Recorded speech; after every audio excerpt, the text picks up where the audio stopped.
اب اس کے بعد ہم آتے ہیں شیطان کو، اس کو بھی ہم ڈیفائن کر چکے.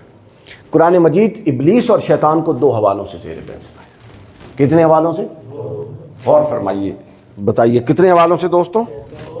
دو حوالوں سے. ایک حوالہ ہے شخصیت، شیطان اور ابلیس کی شخصیت کا خاکہ اللہ نے بیان کیا. شخصیت کہہ لیں یا خصوصیات کہہ لیں. میرا خیال ہے جو لفظ خصوصیت ہے وہ زیادہ مناسب ہے شخصیت کی نسبت. کیوں؟ یہ بات سمجھ لیجیے. چونکہ آپ یہ سمجھے ہوئے ہیں کہ شیطان کوئی فکس کریکٹر ہے اور آپ پوائنٹ آؤٹ کر دیتے ہیں یہ شیطان ہے. یہ تصور قرآن کے خلاف ہے. آپ بڑے حیران ہوں گے اس بات سے، بھلا کیسے؟ یہ جو شیطان جس کو ہم کہتے ہیں، کیا یہ ہمیشہ سے شیطان تھا؟ نہیں نہ تھا. یہ تو ملائکہ کا ساتھی تھا اور عرش کے چپے چپے پر سجدے کرتا تھا. تو پھر کیا ہوا؟ تو پتہ چلا کہ کچھ عادات ایسی ہوتی ہیں جب وہ آپ میں آ جائیں تو آپ جو بھی ہوں آپ مردود ہو جاتے ہیں. اچھا پھر بات یہاں بھی ختم نہیں ہوئی دوستوں. یہ شیطان ہونا بھی کوئی ہمیشہ کی صفت نہیں ہے، بلکہ جس طرح پہلے نہ تھے پھر ایسی عادات آئیں اور ہو گئے. آپ جب ان عادات سے پکی توبہ کر لیں تو پھر آپ انسان ہو جاتے ہیں، پلٹ آتے ہیں. تو گویا نہ انسان کوئی مستقل صورت ہے نہ شیطان کوئی مستقل صورت ہے. یہ کچھ خصوصیات ہیں، جب وہ در آئیں تو انسانیت کے مقام سے گر جاتا ہے، اور جب وہ پلٹ آئیں تو پھر اٹھ جاتا ہے، انسانیت کے مقام پہ آ جاتا ہے. اللہ رب العزت نے فرمایا، پہلی بات بتائی آپ لوگوں کو علم ہے سورۃ الکہف میں، یہ جن ہے. اصلاً کیا تھا؟ جن. پھر آگے فرمایا، واہ واہ واہ سبحان اللہ، سورۃ الاعراف میں فرمایا کہ یہ شیطان کی نفس. اب شخصیت سمجھ لیجیے، پھر نفسیات پر آئیں گے. پھر ایک اگلا پہلو میں نے بیان کرنا ہے. دوسرا شخصیت کا اگلا پہلو اللہ نے بیان کیا کہ یہ اپنی بڑائی اور اپنا امتیاز قائم کرنے والا ہے. یہ پروٹوکولز والا ہے. پروٹوکولز چاہتا ہے کہ جب میں آؤں مجھے دوسروں سے زیادہ عزت ملے، میری آؤ بھگت کی جائے، میرے استقبال میں کھڑا ہوا جائے، مجھے برتر مانا جائے. ایک ہوتا ہے انفیریورٹی کمپلیکس اور ایک ہوتا ہے سپیریورٹی کمپلیکس. یہ سپیریورٹی کمپلیکس کا شکار ہے کہ میں اعلیٰ ہوں، حرکت اعلیٰ والی ہو یا نہ ہو، اپنے طور پہ سمجھ لینا کہ میں اعلیٰ ہوں، میں اونچا ہوں. حضرت سیدنا آدم کو جب سجدہ کرنے کے لیے کہا گیا اور اس نے نہ کیا تو اللہ نے پوچھا قال انا خیر من خلقتنی من نار وخلقتہ من طین. مجھے آگ سے بناتا ہے، اس کو مٹی سے بناتا ہے، تو میں اس کو کیسے سجدہ کروں؟ واضح قرآن کی نص ہے، انا خیر من، میں اس سے بہتر ہوں. تو گویا اب اسی جملے سے یہ راندہ درگاہ ہوا. تو شیطنت اور شیطان کی جو نفسیات اور خصوصیات سامنے آتی ہیں، گویا جس کے اندر دوستوں یہ والی شخصیت کے پہلو ہو کہ وہ چار بندوں میں جائے اور اس کا دل و دماغ اس کو اس طرح متوجہ کرے کہ مجھے عزت نہیں ملی، مجھے اس سے زیادہ ملنی چاہیے، اس کے اندر خیر نکل کے شیطانیت داخل ہو چکی ہے. انسان تو عاجز ہوتا ہے، انسان تو سپیریورٹی کمپلیکس کا شکار نہیں ہوتا. یا میں آپ کو ایک مثال دوں، سب سے بڑا سپیریورٹی کمپلیکس کا شکار امت محمدیہ میں ایک فرد تھا، اس کا نام تھا ابو جہل. بھلا کیسے؟ غزوہ بدر میں جب ابو جہل کو گردن کاٹنے کے لیے وہ دو شہزادے، دو نوجوان آئے تھے نا، تو پتہ ہے اس نے کیا کہا تھا؟ وہ کہتا ہے کہ میرا گردن سر یہاں سے نہ کاٹنا، سب دیکھ رہے ہیں جی، بلکہ یہاں سے کاٹنا، یہاں سے. انہوں نے کہا جی یہاں سے کیوں؟ تو کہتا ہے تفسیر کی اپنا بہت ساری کتابوں میں یہ بات کہتا ہے کہ جب مقتولین میں میرا سر پڑا ہو تو دوسروں سے بلند شو.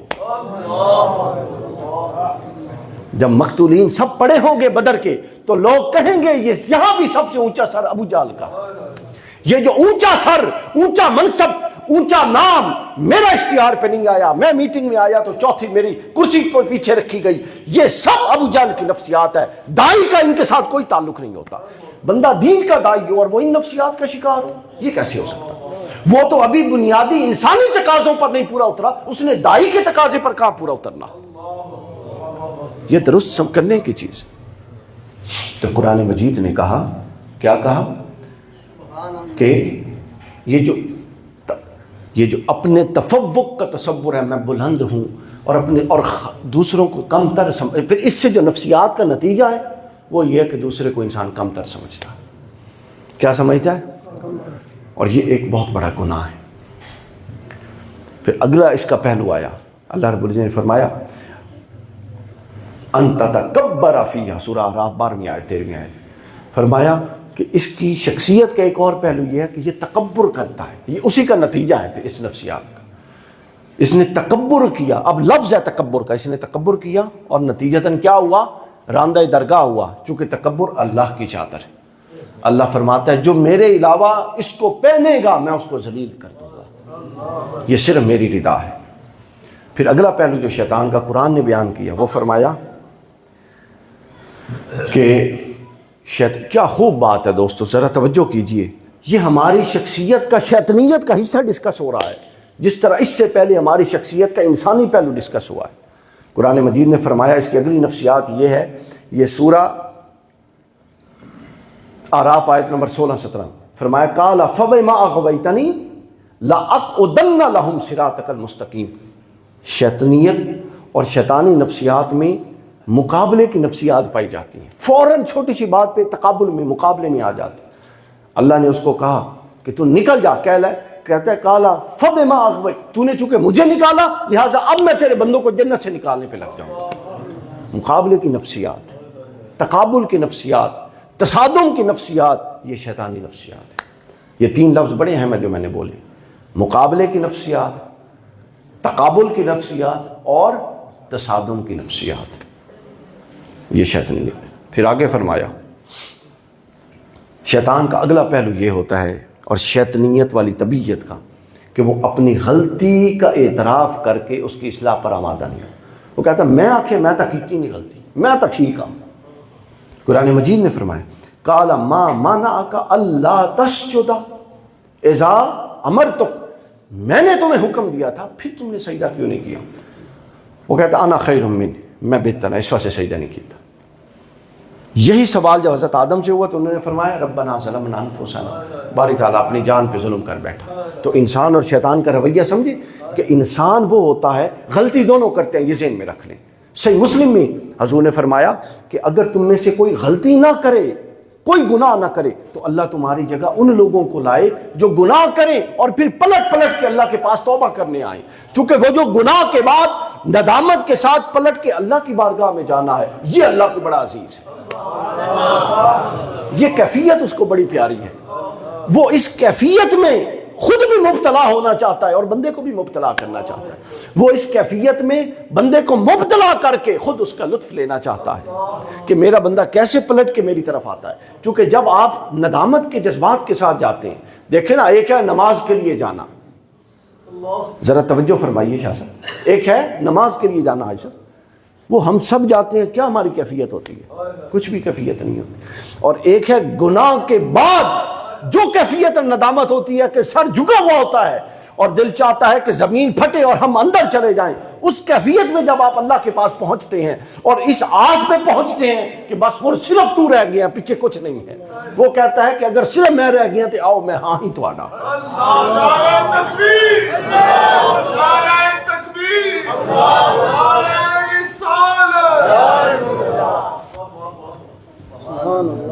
تو یہ ہے اس کی اگلی نفسیاتی پہلو کہ وہ کیا ہوتا ہے، اپنی غلطی نہیں مانتا، اپنی غلطی کو مانی۔ اصلاح کا آغاز غلطی ماننے سے ہوتا ہے۔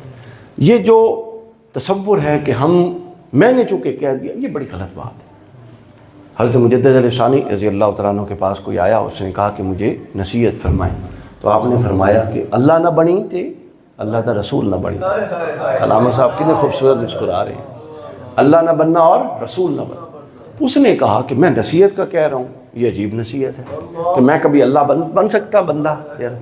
فرمایا مطلب یہ بیٹے کہ اللہ بننے کا مطلب یہ ہے کہ جو کرے وہ حق ہو، اور رسول بننے کا مطلب یہ ہے کہ جو کہہ دے وہ حق ہو۔ یہ صرف اللہ کی شان ہے کہ جو وہ کرتا ہے وہ حق ہوتا ہے، اور یہ صرف محمد الرسول اللہ کی شان ہے کہ جو زبان سے ادا کر دے وہ حق ہوتا ہے۔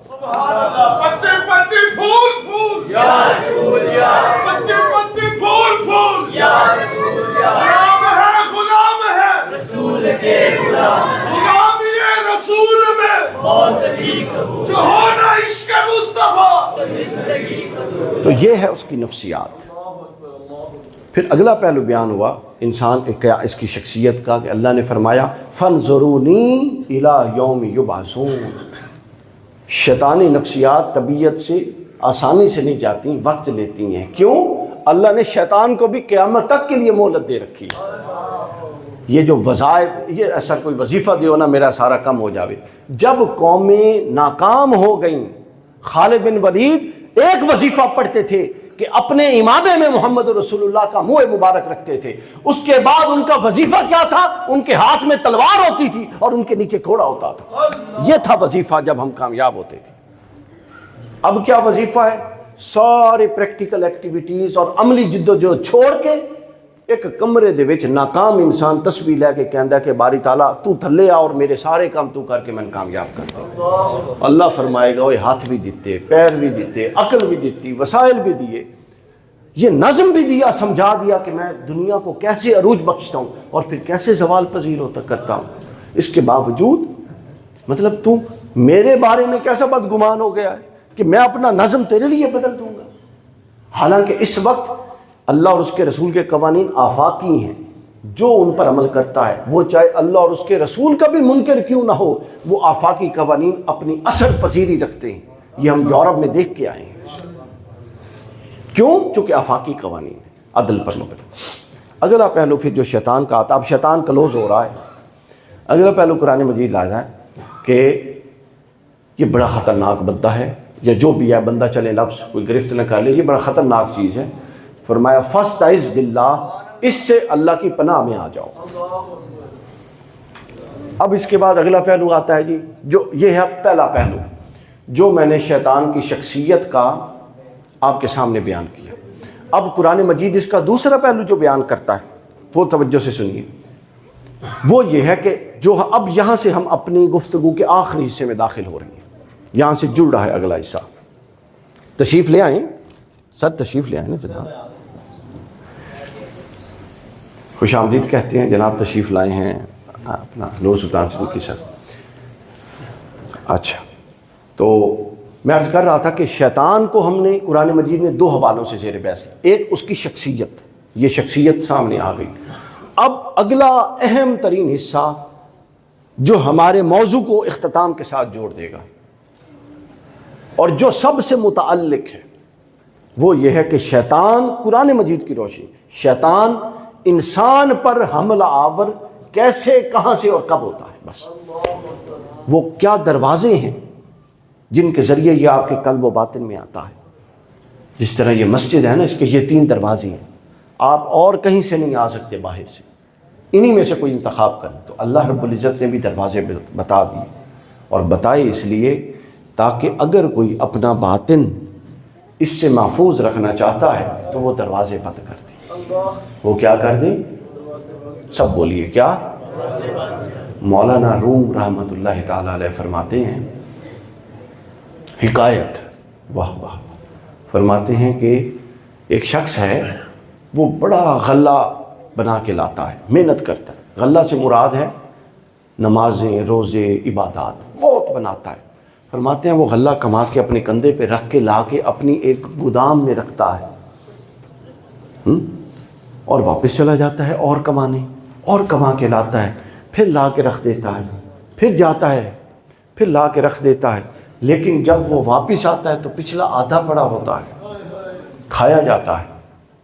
تو کسی نے پوچھا کہ کیا مراد ہے اس سے؟ فرماتے ہیں کہ وہ جتنی محنت آگے کمانے سے کر رہا ہے، اس کو چاہیے کہ اتنی محنت جو پچھلا کما چکا ہے اس کو محفوظ رکھنے پہ بھی کرے.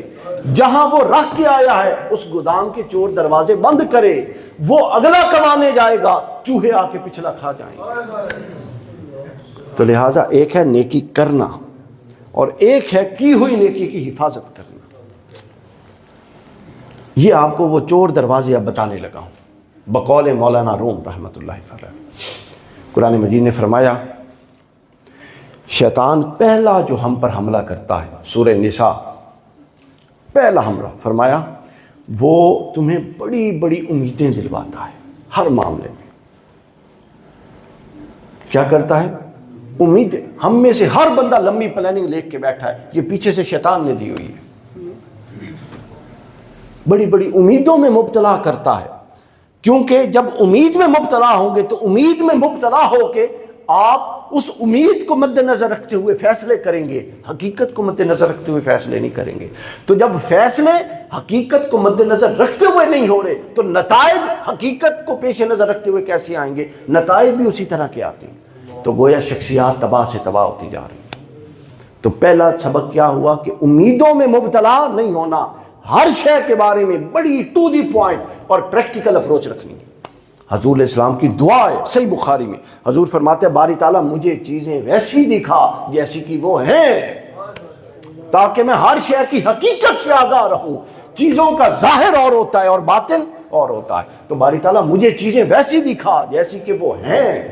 کتنی پریکٹیکل اپروچ ہے ہمارے رسول کی، فرماتے ہیں ویسی دکھا جیسی کہ وہ ہیں، تاکہ میں ان کے متعلق وہ رائے قائم کروں جو اس سے متعلق کرنی چاہیے۔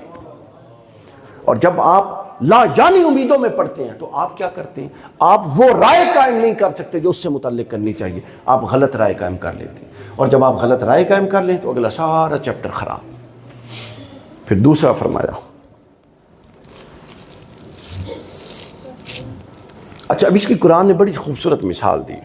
اچھا ہاں، دوسرا پہلو یہ کہ شریعت کے اعمال میں، شریعت کے احکام میں تغیر و تبدل، جو باطل تبدل ہے، شیطان وہ ڈال دیتا ہے، سورہ نساء میں موجود۔ اب یہاں ایک قرآن مجید نے بڑی زبردست مثال دی۔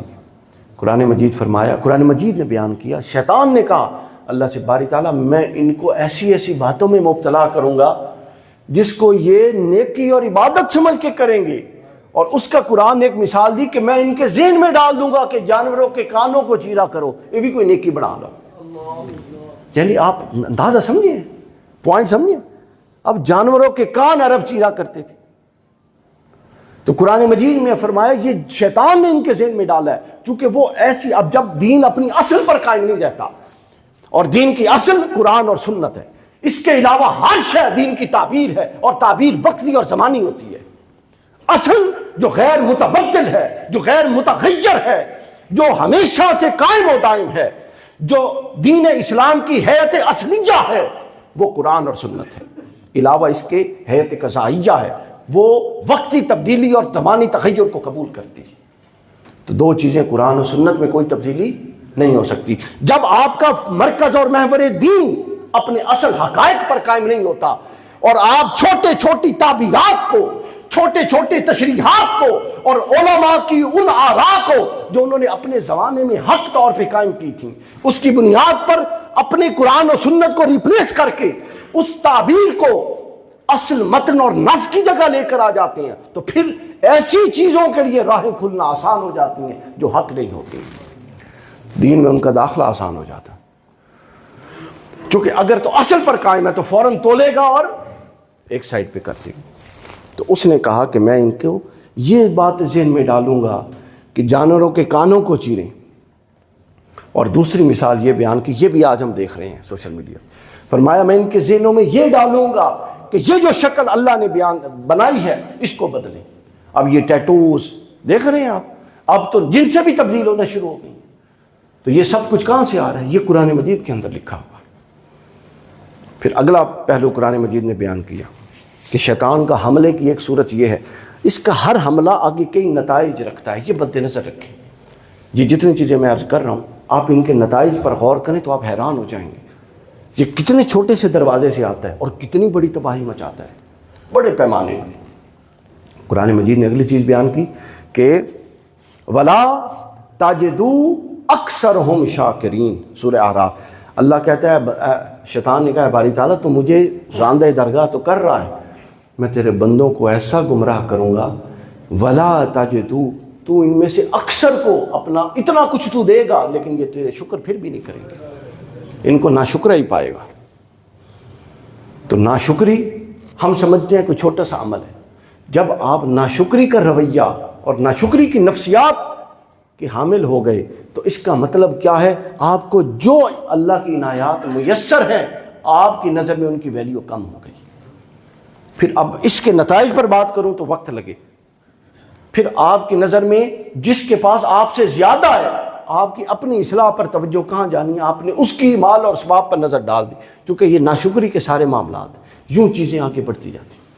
اگلا پہلو جو اس نے بیان کیا وہ کہتا ہے کہ باری تعالیٰ، ہاں واہ، سورۃ الحجر میں بیان کیا لَأُزَيِّنَنَّ لَهُمْ فِي الْأَرْضِ، میں زمین پر ہر شے ان کے لیے ایسی مزین کروں گا کہ وہ ان میں داخل ہو جائیں گے۔ مزین کر کے پیش کرے گا، اصل سے بہت بڑھا کے مزین کر کے پیش کرے گا،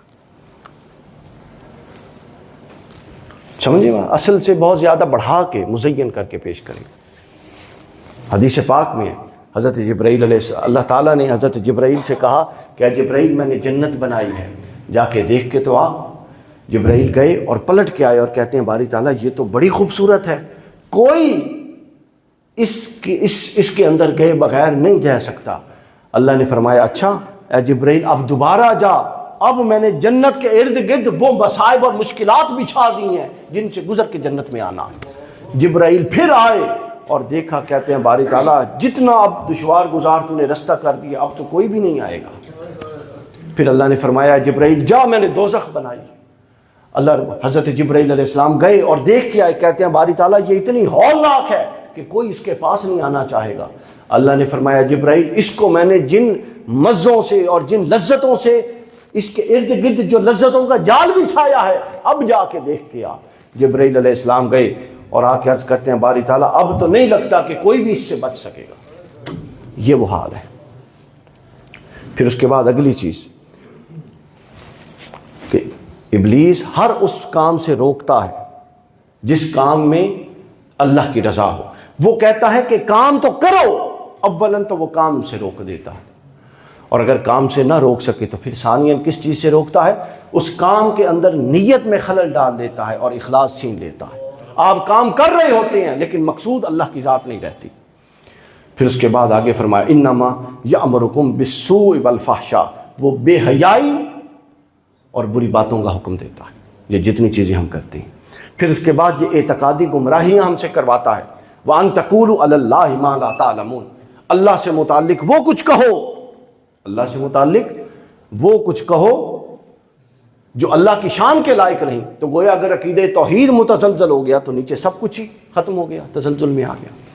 اور آخری بات جو شیطان سے متعلق قرآن مجید نے بیان کی وہ بڑی شاندار اور خطرناک بھی ہے۔ سورۃ البقرہ میں فرمایا الشیطان یعدکم الفقر، یہ تمہیں اللہ کی راہ میں خرچ کرنے سے روکتا ہے اور فقر کا خوف دلواتا ہے۔ کہتا ہے یار خرچ کر رہے ہیں غریب ہو جائیں گا، روک کے رکھتا ہے، خود بھی تو ضرورت ہے۔ یہ شیطان کی نفسیات۔ تو ایسے لوگ بھی ہوتے ہیں جو ان نفسیات میں نہیں آتے۔ ابھی یہ جو مسجد مجھے بتایا کہ جس طرح انہوں نے بنائی ہے، اگر اس نفسیات میں کوئی آ جائے تو وہ پھر لاکھوں روپیہ لگا کے جگہ خرید کے یہ مسجدیں تھوڑی اللہ کی راہ میں بناتا۔ تو لہٰذا اب ہم اس کو سمجھ گئے کہ اس کی واردات اور طریقہ واردات کیا ہے، اپنا منصب بھی سمجھ گئے۔ ان دونوں معاملوں کو سمجھنے کے بعد اب جو راہ عمل ہے، اب ہم 2-4 منٹ اس پر بات کرتے ہیں، پھر اختتام کر دیں گے۔ راہ عمل یہ ہے دوستوں کہ ہم نے اپنے باطن کی کیفیت اللہ کے خوف اور اس کے آگے جواب دہی پر مبنی رکھنی ہے۔ اگر ہم یہ رکھنے میں کامیاب ہو گئے تو ہم کامیاب ہو جائیں گے۔ ایک نوجوان ہے، امام غزالی لکھتے ہیں، اب میں 2-4 باتیں، قرآن مجید والا موضوع کلوز ہو گیا، اب ہم اختتام پہ ہیں۔ ایک نوجوان تھا وہ کسی عورت کے دام محبت میں گرفتار ہو جاتا ہے۔ وہ عورت ایک قافلے کے ساتھ سفر پہ چلی گئی، یہ بھی ان کے ساتھ سفر میں چلا جاتا ہے۔ چلتے چلتے چلتے، چونکہ محبت کے اندر یہ کشش ہے کہ وہ کھینچ کے لے جاتی ہے، چلتے چلتے ایک جگہ اس قافلے نے پڑاؤ کیا تو یہ شخص بھی رک گیا۔ اب اس خاتون سے ملنے کے لیے رات کا انتظار کرنے لگا تاکہ سب لوگ جو ارد گرد میں آ جا رہے ہیں وہ سو جائیں۔ جب سب سو گئے تو یہ اس کے پاس پہنچا اور اس کو بتایا کہ میں فلاں شہر سے تیرا پیچھا کر رہا ہوں اور میں تیری محبت میں مبتلا ہوں۔ اس نے کہا چاہتا کیا ہے؟ اس نے بتایا کہ یہ کیا چاہتا تھا۔ اس نے کہا اچھا تیری یہ خواہش ہے تو پھر دیکھ کر آ۔ کہ کہیں میرے قافلے میں کوئی جاگ تو نہیں رہا۔ یہ گیا، اس نے سارے خیموں کے باہر کان لگا کے سنا، تو آیا، بڑا خوش تھا، کہتا ہے کہ کوئی نہیں جاگ رہا۔ اس نے کہا سب سو گئے ہیں، سب سو گئے۔ اس نے کہا تسلی ہے، تسلی ہے۔ اس خاتون نے کہا اچھا چلو یہ بتا اب اللہ سے متعلق تیرا کیا خیال ہے؟ اللہ سے متعلق تیرا کیا خیال ہے؟ وہ بھی سو گیا ہے یا معاذ اللہ وہ ہماری حالت سے غافل ہو گیا ہے؟ استغفر اللہ الیاذ باللہ۔ اس نوجوان نے کہا نہیں بی بی، یہ کیسی بات کرتی ہے؟ اللہ تو سونے سے اور اونگ آنے سے بھی پاک ہے، وہ کیسے سو سکتا ہے؟ اونگ آنے سے بھی پاک۔ تو اس نے کہا، تب عورت نے کہا کہ اگر لوگ سو گئے ہیں تو اے شخص، اللہ تو جاگ رہا ہے اور اس سے ڈرنا ہم پر فرض ہے۔ اس نوجوان نے جو ہی یہ عورت کا جملہ سنا، اس پر ایک ایسی کیفیت طاری ہوئی کہ وہ واپس اپنے شہر پلٹ آیا۔ ابھی اپنے شہر پلٹا ہی تھا، کوئی ایسا حادثہ پیش آیا کہ اس کی موت ہو گئی، فوت ہو گیا، اللہ کو پیارا ہو گیا۔ اس کے ایک دوست نے اس کو خواب میں دیکھا اور اس سے پوچھا کہ تیرے ساتھ کیا بنا؟ اس کی شہرت بھی اچھی، ہائے اللہ تعالی ہماری حال پہ بھی کرم فرمائے، اس کی شہرت بھی اچھی نہیں تھی۔ دوست نے پوچھا کیا بنا؟ اس نے جو جملہ کہا وہ دل چیر دیتا ہے۔ اس نے کہا میں نے تو اللہ کے لیے ایک گناہ چھوڑا تھا، اللہ نے میرے سارے ہی چھوڑ دیے۔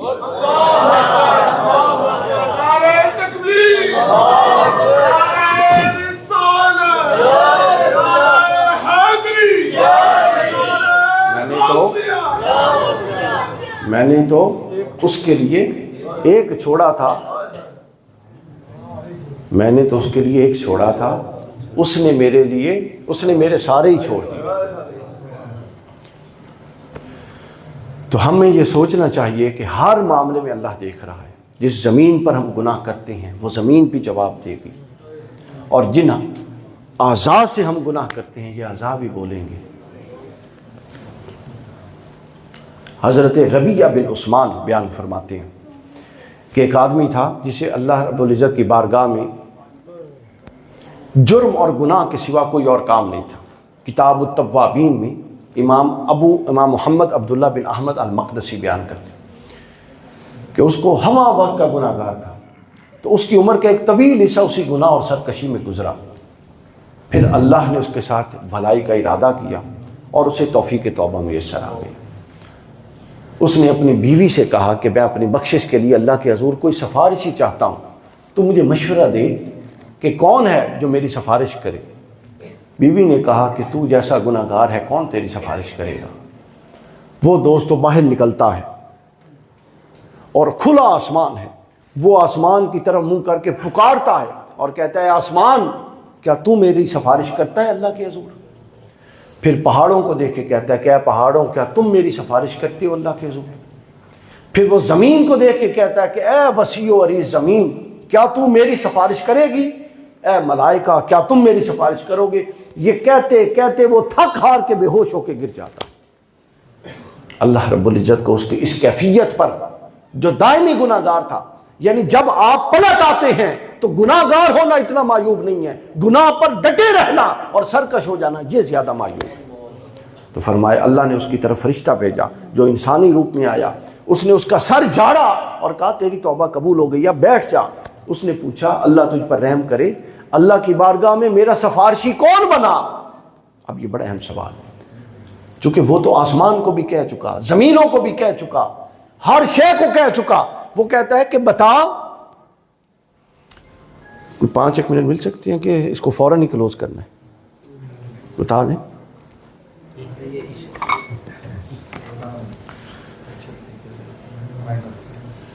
جی میں کر دیتا ہوں۔ تو پوچھا کہ کس چیز نے میری سفارش کی؟ وہ کہتا ہے فرشتہ کہ اللہ کے بندے کسی نے تیری سفارش نہیں کی۔ پوچھا پھر میں کیسے بخشا گیا؟ کہتے ہیں کہ جو تیری کیفیت خوف تھی، جو تجھے پہلے توبہ پر آمادہ کیا، پھر تجھے گھر سے باہر لائی، پھر تو پکار کے جو اپنی معافی مانگ رہا تھا، وہ کیفیت توبہ اللہ کے حضور پیش ہوئی۔ اور اس نے کہا باری تعالیٰ تو اس بندے کا دل نہیں دیکھتا کہ اب یہ تیری طرف پلٹ آیا ہے؟ اللہ نے فرمایا اگر یہ پلٹا ہے تو میں بھی پلٹ آیا، بخشش دے، مغفرت کر دے۔ پھر حضرت سیدنا موسیٰ علیہ السلام کے حوالے سے آتا ہے، حضرت موسیٰ علیہ السلام کے حوالے سے کہ ایک شخص، بس آخری بات ہم پھر بیان کر دیتے ہیں، حضرت موسیٰ علیہ السلام کے، بلکہ نہیں آگے اس کے پھر چلتے ہیں احیاء العلوم، کہ ایک شخص کو اللہ رب العزت اس کے گناہوں کے باعث گھسیٹ کر جہنم میں پھینک رہے تھے ملائکہ اللہ کے حکم سے۔ تو پھر کیا ہوتا ہے دوستوں؟ ہوتا یہ ہے کہ جب اس کے اعمال تلتے ہیں، اعمال کم ہوتے ہیں، جہنم کا فیصلہ ہوتا ہے، تو وہ اللہ کے حضور جا رہا ہوتا ہے، اللہ کے حضور سے دوزخ کی طرف، تو روتے روتے ایک بال جو اس کی آنکھ کی پلک کا بال، جو پلک کے بال ہوتے ہیں نا، امام غزالی لکھتے ہیں وہ بال اس کے، اور قوت القلوب میں امام ابو طالب مکی نے لکھا، وہ بال اللہ کے حضور پیش ہو جاتا ہے اور وہ کہتا ہے کہ باری تعالیٰ تیرے محبوب نے کہا تھا کہ جو تیرے خوف سے رویا اور اس کی آنکھ بھیگ گئی اس پر جہنم حرام ہے۔ اللہ فرمائے گا ہاں میرے محبوب نے درست کہا، ایسا ہی ہے۔ وہ پلک کا بال کہے گا اے باری تعالیٰ میں بال ہوں، میں نفس نہیں رکھتا کہ میں غلط گواہی دوں، میں سچ کہتا ہوں، میں گواہ ہوں کہ ایک اللہ والے کی مجلس میں یہ بندہ تیرے خوف میں رویا تھا اور میں بھیگ گیا تھا، میں خود گواہ ہوں کہ میں بھیگ گیا تھا، اب اگر وہ بھیگنا تجھے پسند ہے تو اس کو بخش دے۔ اللہ رب العزت کہے گا آج اس کی گواہی قبول کی جائے گی، اور نہ صرف اس کو بخشا جائے گا بلکہ اللہ جبرائیل سے کہے گا کیا جبرائیل عرش پر منادی کر دے کہ پلک کے بال کی شفاعت سے آج ایک مومن جنت میں جا رہا ہے، مومن جنت میں جا رہا ہے۔ اور اسی آخری بات مکاشفۃ القلوب کے اندر کہ جب یہ کیفیت ہوگی مومنین کی، جنت والے محشر والے دن سخت کیفیت کے اندر ہوں گے، نفسا نفسی کے عالم میں ہوں گے، تو اس وقت جہنم سے آگ نکل کے جو گناہ گار ہوں گے ان کی طرف لپکے گی۔ ایک تو ہے نا جہنم کے اندر کوئی گر جائے، وہ جہنم سے باہر نکل کے یوں لپکے گی گناہ گاروں کی طرف آگ۔ جو لوگ ہوں گے وہ اس کو روزوں کا واسطہ دیں گے، وہ اس کو عبادات کا واسطہ دیں گے، صدقات کا واسطہ دیں گے، اور اس سے کہیں گے کہ تو پیچھے ہٹ، لیکن وہ پیچھے نہیں ہٹے گی۔ اسی دوران میں حضرت جبرائیل علیہ السلام حضور نبی اکرم صلی اللہ علیہ وسلم کو ایک پیالہ لا کے پیش کر دیں گے اور عرض کریں گے کہ یا رسول اللہ یہ پیالہ اس پر پھینکیے۔ حضور جب وہ پیالہ پھینکیں گے تو دوزخ کی آگ جھٹ سے پیچھے اندر پلٹ جائے گی۔ تو حضور پوچھیں گے کیا جبرائیل یہ پیالے میں کیا تھا؟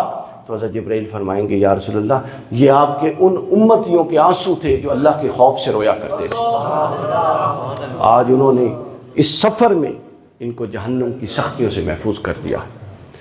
یہی پیغام ہے دوستو اس مجلس کا، اور یہی پیغام ہے تحریک منہاج القرآن کا، کہ اولاً آپ لوگوں کا تعلق قرآن اور سنت کے ساتھ قائم ہو، اور مضبوط بنیادوں پر قائم ہو، اور ٹھوس تعلق قائم ہو۔